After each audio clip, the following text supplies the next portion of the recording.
भगवान श्री सत्य साई बाबा के चरणों में मेरा शतकोटि प्रणाम। साई परिवार के सभी श्रोताओं को मेरा विनम्र नमस्कार।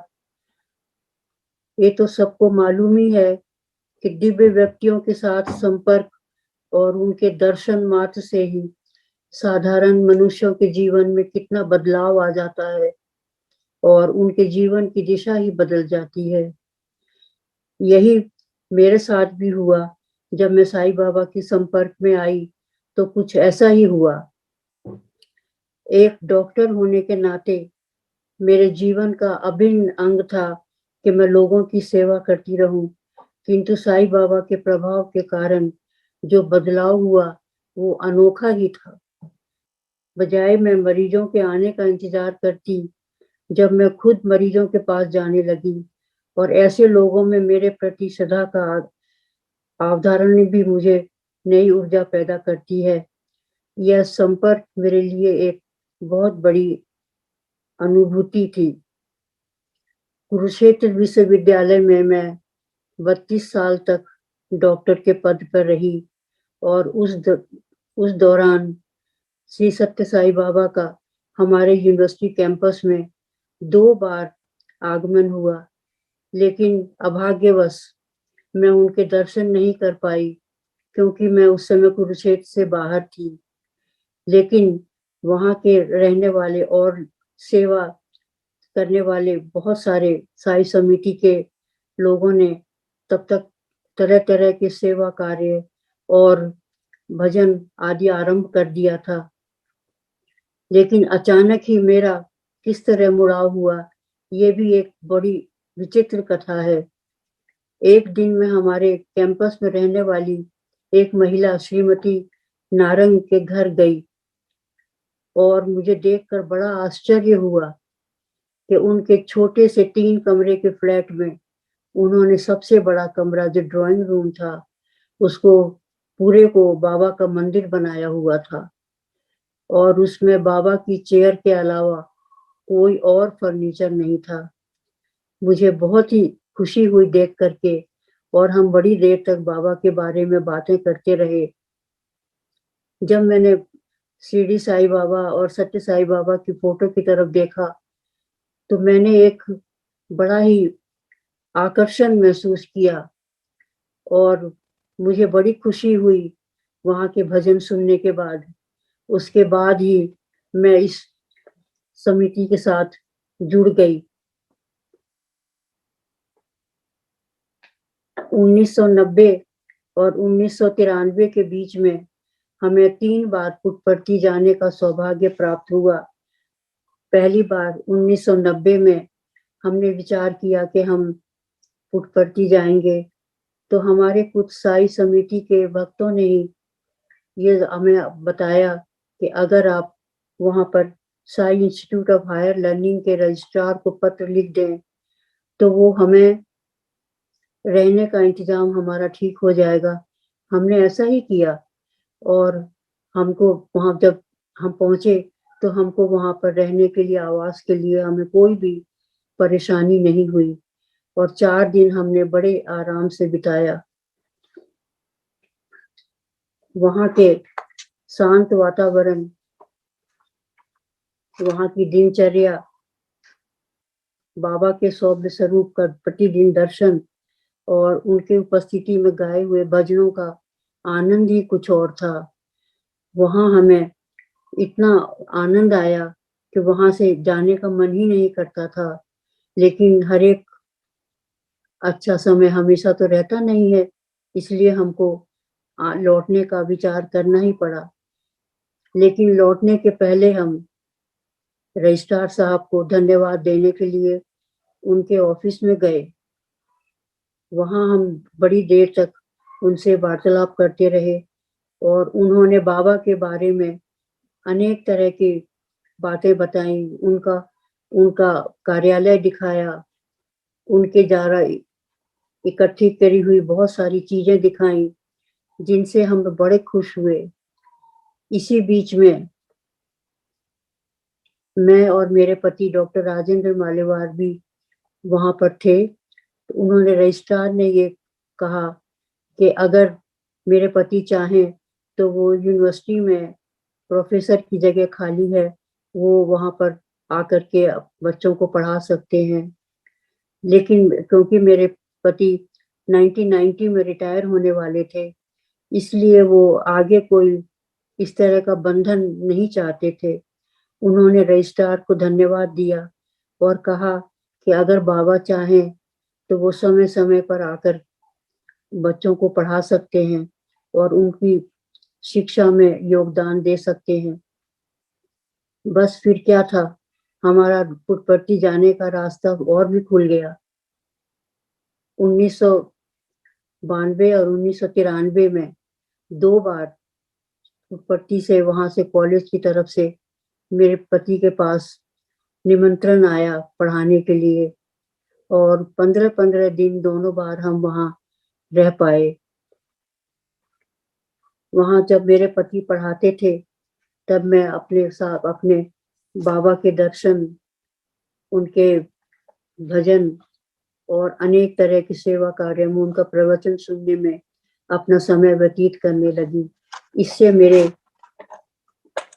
सेवा में जुड़ने का और भी कार्य में समय देने हेतु और भी दृढ़ हो गया। दूसरी बार हम पुट्टपर्ती में बिताए हुए समय की व्यवस्थित दिनचर्या, सादा खाना-पीना और बाहरी संसार से बिल्कुल कटे हुए एक अनोखा ही जीवन था।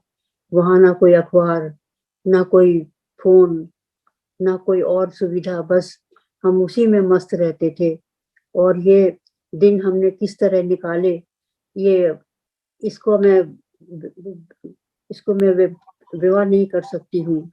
कुरुक्षेत्र विश्वविद्यालय में रिटायर होने के बाद 1995 में हम सारा परिवार अम्बाला चला गया और वहाँ मुझे साई डिवोटीज का और भी अच्छा सानिध्य मिला। वहाँ हम भजन के अलावा और तरह की सेवा कार्य जैसे नारायण सेवा, बाल विकास, मेडिकल कैंप इत्यादि पे अपना समय व्यतीत करने लगे। मेडिकल सेवा के लिए हमें गाँव में हमने कई बार मेडिकल कैंप लगाए और वहाँ के ज़रूरतमंद लोगों की उनकी मेडिकल सेवा करी और वहाँ पर कई बार दूसरे गाँव वाले हमको कहते थे कि आप हमारे गाँव में भी आके कैंप लगाओ।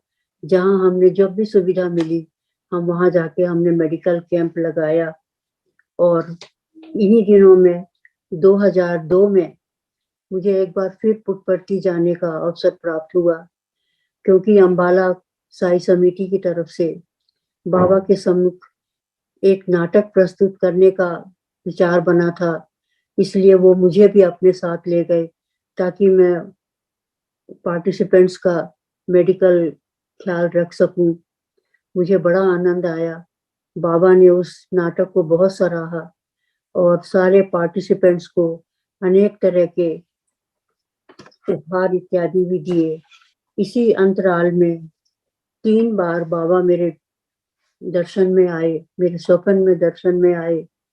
पहली बार 3 दिसंबर 1997 को जो मेरे हस्बैंड का बर्थडे होता है, सुबह ब्रह्म मुहूर्त में बाबा मेरे पास आए और शिरडी साईं बाबा भी साथ में थे। शिरडी साईं बाबा ने मेरे से कहा, तुम ड्यूटी पे क्यों नहीं जाती हो? मुझे बड़ा आनंद आया। मैं उनके चरण स्पर्श करने के लिए झुकी, लेकिन तब तक वो जा चुके थे। दूसरी बार फिर 1998 में 3 जनवरी को बाबा फिर मेरे घर में आए और मेरे घर में अलग-अलग कमरों में घूमते रहे। उन्होंने बोला, मैं स्थापना करने के लिए आया हूँ। मैंने बाबा से पूछा, आप चाय पिएंगे? उन्होंने कहा, मिल जाएगी तो ज़रूर पीऊँगा। बस मेरी खुशी का ठिकाना नहीं रहा और ये आवाज़ बहुत दिन तक मेरे कानों में गूंजती रही। बहुत मेरे खुशी हुई। तीसरी बार फिर 3 फरवरी 98 को बाबा फिर मेरे स्वप्न में आए, वही ब्रह्म मुहूर्त में। लेकिन मेरे को कुछ याद नहीं है कि उनसे क्या बात हुई या क्या हुआ, वो मेरे को बिल्कुल याद नहीं है। 2005 में अक्टूबर के महीने में हम लोग दिल्ली आ गए और यहाँ 2006 से मैंने मेडिकल सेवा फिर आरंभ कर दी। यहाँ बहुत से साथियों का योगदान उल्लेखनीय है, जैसे श्री भरत गुप्ता जी, स्वर्गीय श्री ओहरी जी, श्री अरुण केजरीवाल जी, श्रीमती डोला दास गुप्ता और श्री अपरेश जी का मैं अनेकों धन्यवाद करती हूँ कि उन्होंने बड़े सुचारू रूप से इस मेडिकल सेवा को चलाया। इसके अलावा और भी कई लोग समय समय पर आकर के हमें अपना सहयोग देते रहे, उनके लिए भी मैं अपना आभार प्रकट करती हूँ।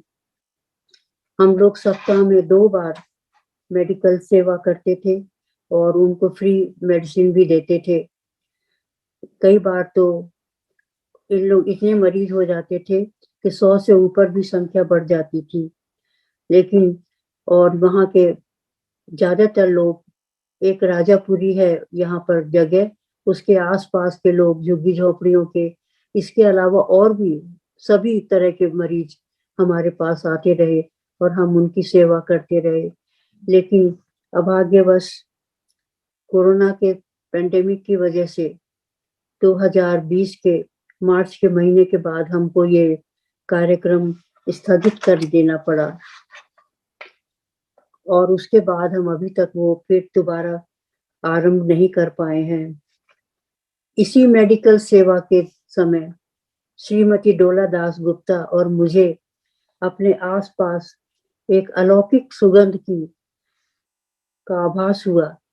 यह सुगंध हमारे पास रही और बहुत देर तक हम उसका आभास करते रहे और जब तक हम घर पहुंचे तब तक ये सुगंध हमारे साथ रही।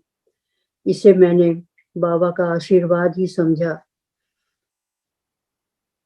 और ये भी बाबा का आशीर्वाद था और बाबा खुद ही वहां मरीजों का इलाज करते थे, क्योंकि मेरे कम से कम मेडिसिन देने के लिए और सिंपल मेडिसिन देने के बाद भी सारे मरीज ठीक होते रहे। ये तो मैं बाबा का ही आशीर्वाद है, मेरी तो इतनी क्षमता नहीं है कि मैं इस तरह का ट्रीटमेंट कर सकूं। ये तो बाबा खुद ही वहां पर मरीजों का इलाज कर रहे थे। मेरे जीवन के 40 वर्ष जो बाबा के द्वारा प्रेरित जन सेवा में लगे हैं, उसका ब्यौरा आप लोग को सुनाने के लिए मैं बाबा का ही आभार प्रकट करती हूँ। आज मुझे बहुत प्रसन्नता मिल रही है कि आप लोगों की वजह से मुझे यह मौका प्राप्त हुआ है, उसके लिए मैं अनेकों अनेक धन्यवाद देना चाहती हूँ। इसका श्रेय भी बाबा को ही है कि मुझे ये अवसर दिया गया है और इसके लिए मैं सदा सबकी आभारी रहूंगी। बहुत बहुत धन्यवाद। ओम साई राम।